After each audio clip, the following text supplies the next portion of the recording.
మా గురించి చిలకూరుపేట మాజీ ఎమ్మెల్యే గారు మాట్లాడటం జరిగింది. నేనైతే ఆ ప్రెస్ మీట్ని చూడలేకపోయాను. నేను ట్రావెల్ చేస్తూ ఉన్నాను. అయితే మా మీడియా సెల్ వాళ్ళు బ్రీఫ్ చేయడం జరిగింది. 3 ముక్కల్లో చెప్పండి అని అడిగాను. వాళ్ళు నిజంగానే 3 ముక్కల్లో చెప్పారు. మొదటిది ఏదో టెలిఫోన్ డేటా గురించి అని చెప్పి మాట్లాడారు అని చెప్పడం జరిగింది. కాల్ డేటా, టెలిఫోన్ డేటా కాదు, కాల్ డేటా గురించి మాట్లాడారు అని చెప్పడం జరిగింది. అమ్మ, మా ఇంట్లో కూడా నాతో పాటు తోడబుట్టిన వాళ్ళు ఉన్నారు, మహిళలు ఉన్నారు. మా ఇంట్లో మహిళలకి ఒక న్యాయం, బయట మహిళలకు ఒక న్యాయం అని భావించే వ్యక్తిని నేనైతే కాదు. అది తమరు గుర్తుపెట్టుకోవాలని చెప్పి తెలియజేస్తూ ఉన్నాను.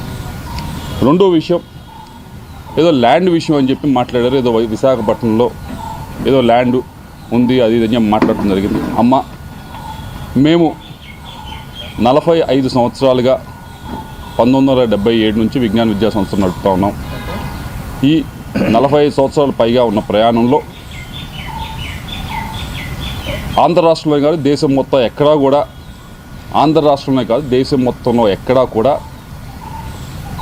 గవర్నమెంట్కి మేము రిక్వెస్ట్ పెట్టి మాకు ల్యాండ్ అలాట్ చేయండి అని చెప్పి ఒక్క దగ్గరన్నా మేము ల్యాండ్ అలాట్ చేయించుకున్న దాఖలాలు ఉంటే దయచేసి మీడియా మిత్రులకు చూపించాలి, లేకపోతే బయటికి తీసుకొచ్చి చూపించండి. తప్పకుండా 45 సంవత్సరాలు ఎప్పుడు కూడా మేము ఎక్కడ ఏ గవర్నమెంట్ దగ్గర నుంచి కూడా ల్యాండ్ మేము విద్యా సంస్థలు పెడతాము, మాకు ల్యాండ్ ఇవ్వండి అని చెప్పి మేము ఎప్పుడు కూడా అడిగింది లేదు, తీసుకుంది లేదు. వచ్చి 9 నెలలు అవుతుంది. అమరావతిలో చాలామంది ఇంకా మాకంటే కూడా అక్రెడిటేషన్ తక్కువ ఉన్న వాళ్ళు కూడా స్కూల్స్ కానీ యూనివర్సిటీస్ కానీ పెట్టుకుంటామని చెప్పి ల్యాండ్ కోసం అప్లై చేసుకున్నారు. నేను ఇప్పటిదాకా, మీరు చూసుకోండి, ఎక్కడికన్నా ఏ ఆఫీస్ దగ్గరికి వెళ్ళి చూసుకోండి, ఇప్పటిదాకా నేను ఒక అప్లికేషన్ అమరావతిలో నాకు ల్యాండ్ ఉందని చెప్పి పెట్టింది కూడా లేదు. విశాఖపట్నం ల్యాండ్కి సంబంధించి అది 2009లో మేము అప్పుడు కాంగ్రెస్ గవర్నమెంట్ ఉన్నప్పుడు, మీకు ఎవరో తప్పు ఇన్ఫర్మేషన్ ఇస్తున్నారు, 2019 అని కాదు, 2009లో కాంగ్రెస్ గవర్నమెంట్ ఉన్నప్పుడు ఆక్షన్ వేస్తే అలాట్మెంట్ కాదు, అలాట్మెంట్కి ఆక్షన్కి కొంచెం తేడా తెలుసుకోండి. ఆక్షన్ వేస్తే ఫెయిర్ ఆక్షన్లో మిగతా వాళ్ళతో పాటు మేము ఆక్షన్లో పాల్గొని హయ్యెస్ట్ రేట్, అప్పటికి ఇప్పటికీ ఎడ్యుకేషన్ ఇన్స్టిట్యూషన్ హయ్యెస్ట్ రేట్ పెట్టి తీసుకున్నది మేము. కాబట్టి ఒకసారి ఎవరో మీకు బ్రీఫ్ చేస్తూ ఉన్నారు, వారిని డేటానా సరిగ్గా ఇవ్వమని చెప్పి కోరుతా ఉన్నాం. ఇవన్నీ కూడా, ఈ 2 విషయాలు కూడా ఎందుకు మాట్లాడారో, ఎవరు మాట్లాడిచ్చారో నాకు తెలుసు. వారి గురించి కూడా చివరిలో నేను మాట్లాడతాను. అయితే ఈ 2 విషయాలు కూడా, ఒకటి క్యారెక్టర్ అసోసియేషన్ చేసేది ప్రయత్నం మీది, ఏదో డేటా గురించి, ఫోన్ డేటా గురించి ఏదో మాట్లాడి, రెండవది ఈ ల్యాండ్ ఇష్యూ చేసి మన టాపిక్ ఎలాగోలా డైవర్ట్ చేద్దామనే ప్రయత్నం మీరు చేస్తూ ఉన్నారు. కానీ అసలు విషయం గురించి మాట్లాడుకుందాం. మూడో విషయం, 3 ముక్కలు అన్నా కదా, మూడో ముక్క ఇది. మూడో విషయం ఏదైతే ఈ క్రషర్స్ విషయం, ఏ క్రషర్స్ దగ్గర డబ్బులు తీసుకున్నారు అనే దాని మీద మీరు చెప్పారట, నేనేదో కేసు పెట్టించాను, రెడ్ బుక్లో ఉంది, దాన్ని తీసుకొని ఈ కేసులు చేస్తూ ఉన్నారు, ఈ 9 నెలల నుంచే పెట్టారు. అమ్మ, మీరు మరి చూసారో లేదో, నేను మీడియా మిత్రులు కూడా ఇస్తాను, దాని తర్వాత ట్విట్టర్లో కూడా షేర్ చేస్తాను, అందరూ కూడా చదువుకోవచ్చు. ఇది స్టేట్మెంట్ ఎవరిచ్చారంటే పి జాషువా, ఐపీఎస్ ఆఫీసర్. ఈయనకి సర్వీసు 2040 దాకా ఉంది సర్వీసు. ఆయన కెరియర్ ముందు చాలా పెద్ద కెరియర్ ఉంది. అటువంటి వ్యక్తి ఆయన సంతకం పెట్టి ఈ స్టేట్మెంట్ని ఇవ్వటం జరిగింది. ఈ స్టేట్మెంట్లో క్లియర్గా చెప్పడం జరిగింది ఏమి అంటే, ఈ లక్ష్మీ బాలాజీ స్టోన్ క్రషర్స్, దీనికి ఈ యాజమానికి నాకు ఎటువంటి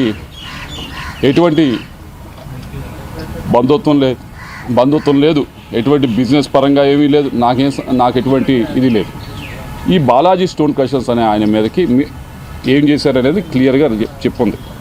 2021లో ఆగస్టు 24వ తారీఖున 2021లో మీ వైపు నుంచి మీరు ఒక కంప్లైంట్ని వీళ్ళ పైన మీరు మూవ్ చేయటం జరిగింది. ఏమని మూవ్ చేశారు? మీ స్వహస్తాలతో మీరే మూవ్ చేశారు. నేను మూవ్ చేసింది కాదు.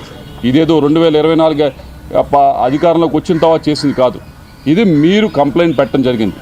ఈ లక్ష్మీ బాలాజీ స్టోన్ క్రషర్స్లో చాలా అక్రమం జరుగుతూ ఉంది, దీని మీద ఫైన్ వేయండి అని చెప్పి మీరు కంప్లైంట్ పెట్టారు. కంప్లైంట్ పెట్టిన దాని మీద జాషువా గారు దీని మీద ఇది చిన్న విషయం కదా అని చెప్పి యాక్ట్ చేయలేదు. యాక్ట్ చేయకపోతే మీరేం చేశారు? మీరు తిరగని ఆఫీస్ లేదు, ప్రతి ఆఫీస్ దగ్గరికి వెళ్ళారు, ఆయనకి ఫోన్ చేయించారు. మీరు బాలినేని శ్రీనివాసరెడ్డి గారి దగ్గరికి వెళ్ళలేదు. మీరు ఈ విషయం పైన బాలినేని శ్రీనివాసరెడ్డి గారి దగ్గరికి మాధవరెడ్డి అనే సాక్షి జర్నలిస్ట్ని తీసుకొని మీరు వెళ్ళి ఒక ఎమ్మెల్యే ఫోన్ చేస్తే ఎస్పీ గారు మీరు ఎందుకు యాక్ట్ చేయరు అని చెప్పి మీరు ఫోన్ చేయించి అడిగించలేదు? అడిగించారు. దీని గురించి అడిగించారు. ఇవన్నీ కూడా మీరు తడుపు తట్టారు. ఇదిగో ఈ కంప్లైంట్ గురించి మీరు కంప్లైంట్ పెట్టింది 2021లో పెట్టి ఏమని చెప్పారంటే దీనిపైన స్టోన్ క్రషర్స్ పైన లక్ష్మీ బాలాజీ స్టోన్ క్రషర్స్ పైన ఈ ఫైన్ వేసే అవకాశం ఉంది అని చెప్పి మీరు కంప్లైంట్ పెట్టారు. దాన్ని జాషువా గారు ఎస్పీ గారు ఆ రోజు మూవ్ చేయకపోతే ప్రతి ఆఫీస్కి ప్రతి ఒక్క పొలిటికల్ ఆఫీస్ దగ్గరికి వెళ్ళారు, వాళ్ళ దగ్గర నుంచి ప్రెషర్ పెట్టారు. అప్పటికీ మూవ్ అవ్వలేదు. అప్పటికీ మూవ్ అవ్వకపోతే మీరు ఇంకా గట్టిగా ప్రెషర్ పెట్టేటప్పటికి జాషువా గారు ఏం చేశారంటే అప్పుడున్న ఎస్పీ గారు ఏం చేశారంటే దీన్ని మా దగ్గర ఆ రోజు ఏదైతే ఆయన హెడ్ చేస్తూ ఉన్నారో దాంట్లో ఉన్న ఆఫీస్లో మా దగ్గర సరిపడా దీన్ని అసెస్ చేయడానికి మనుషులు లేరు, విజిలెన్స్ దగ్గర సరిపడా మనుషులు లేరు అని చెప్పి ఏడీ మైన్స్కి ఇదిగోండి ఇది వెరిఫై చేయండి, ఎమ్మెల్యే గారు ఆ రోజున్న ఎమ్మెల్యే గారు కంప్లైంట్ ఇచ్చారు, వెరిఫై చేయండి అని చెప్పి ఇవ్వటం జరిగింది. ఇవన్నీ కూడా 2020-21లో ఇచ్చిన తర్వాత ఆ ఏడీ మైన్స్ వారు దీనిపైన ఈ స్టోన్ క్రషర్స్ పైన విపరీతమైన ఫైన్ మీ ప్రెషర్తోనే అది కూడా రాశారు.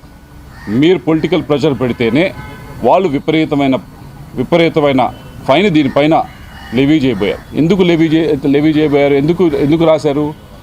మీరు ఈ స్టోన్ క్రషర్ పైన విపరీతమైన ఫైన్ రాయించిన తర్వాత వారిని ఇదిగో మేము ఇంత ఫైన్ అయిపోతా ఉన్నాం అని చెప్పి వారిని మీరు బలవంతంగా తీసుకుని వచ్చి ఇదిగో ఫైన్ అన్నా కట్టు, లేకపోతే నాకన్నా కప్పం కట్టు అని చెప్పి మీరు డబ్బులు తీసుకున్నారా లేదా? ఇవన్నీ నేను చెప్తున్నవి కాదు. ఇది 2040 దాకా సర్వీసు ఉన్న ఒక ఐపీఎస్ ఆఫీసరు చెప్తా ఉన్నది. జాషువా గారు అప్పుడు ఎవరైతే విజిలెన్స్కి ఉన్నారో ఎస్పీగా ఆయన చెప్తా ఉంది, ఆయన స్వహస్తాలతో ఇచ్చిన స్టేట్మెంట్, ఆయన సంతకం పెట్టిన స్టేట్మెంట్. ఇవన్నీ కూడా మీరు చేసి ఇదేదో రెడ్ బుక్ రాజ్యాంగం నడుస్తూ ఉంది, ఇప్పుడు కేసులు పెడతా ఉన్నారు, న్యాయంట పడతా ఉన్నారు అని చెప్పి మీరు మాట్లాడటం అనేది సమంజసంగా లేదు. కాబట్టి మీ వల్ల ఒక ఆఫీసర్ని మీరు ఇబ్బంది పెడతా ఉన్నారు. మీ వల్ల వీళ్ళనే కాదు ఏడీ మైన్స్ కానీ అప్పుడున్న ప్రతి ఒక్క ఆఫీసర్ని కూడా మీ స్వార్థం కోసం వీరందరినీ కూడా ఇబ్బంది పెడతా ఉన్నారు. మీరు అంటా ఉన్నారు ఏమనంటే అయ్యా నా పైన అనవసరంగా కేసులు పెడతా ఉన్నారు. అది నీ పైన ఎవరు అనవసరంగా కేసులు పెట్టలేదు, మీరు డబ్బులు తీసుకున్నారు కాబట్టి మీరు డబ్బులు తీసుకున్నారని చెప్పి ఎవరైతే డబ్బులు ఇచ్చారో ఆ స్టోన్ క్రషర్ మేము 2 కోట్లు 2.5 కోట్ల దాకా ఇచ్చాము. మా దగ్గర బలవంతంగా తీసుకుంది, మా దగ్గర ఏమీ లేకపోయినా కానీ మా మీద ఒక కేసు పెట్టి బరాయించి ఒక ఇన్వెస్టిగేషన్ చేయించి దాని మీద ఒక ఫైన్ లాగా వేయించి మమ్మల్ని భయపెట్టి బెదిరించి మా దగ్గర డబ్బులు లాక్కుంది అని చెప్పి వాళ్ళు స్టోన్ క్రషర్స్ వాళ్ళు కేసు పెట్టారు. వారికి నాకు సంబంధం లేదు. ఆ పెట్టిన కేసుకి జాషువా అనే వ్యక్తి ఇది జరిగింది అని నేరేషన్ క్లియర్గా చెప్పారు. ఆ రోజున్న ఎస్పీ క్లియర్గా చెప్పారు. నా మీద కూడా చాలా ప్రెషర్ పెట్టారు, పొలిటికల్ ప్రెషర్ పెట్టి నన్ను యాక్ట్ చేయమంటే నేను వెళ్ళి యాక్ట్ చేయాల్సి వచ్చింది అని చెప్పి ఆయన కూడా క్లియర్ స్టేట్మెంట్. ఇన్ని స్టేట్మెంట్లు ఉన్న తర్వాత నేను చేయించానని చెప్పడం చాలా విడ్డూరంగా ఉంది.